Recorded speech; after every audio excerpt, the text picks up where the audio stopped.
Hello po, Team Riza. Ano ko team maybe? Yes, Team Maybe. Hello po. Andito ako, andito ako. Yes. Hi, mami. Mag-hi naman po kayo sa... Sorry. Hi mga Team Raisa and hi sa mga Team Maybe. Mga tana. Oh? Kain po tayo. Ay, kain po tayo. Sige, Ay, mga kapapangan. Ano? Mga tana. Mga tana.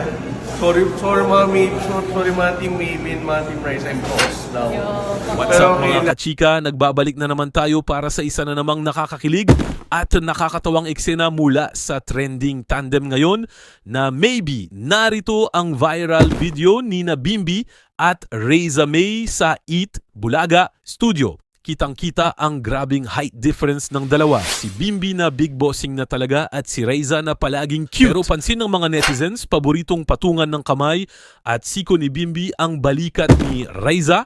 Sabi nga sa mga comments sa internet, parang ginagawang armrest ni Bim si Riza habang sweet silang nag-uusap pero ipinagtanggol naman sila ng mga fans. Ganyan daw talaga maglambing si Bimbi dahil komportable sila sa isa't isa mula pa noong bata sila sa My Little Bossings. At ang pinaka-cute na part sa video na ito, tinuruan ni Reza si Bimbi ng isang Kapampangan word bilang proud Kapampangan pride si Aling Maliit. Tinuruan niya si Bimbi sa pagbigkas ng salita na nagdulot ng malalaking ngiti at tawa sa kanilang dalawa.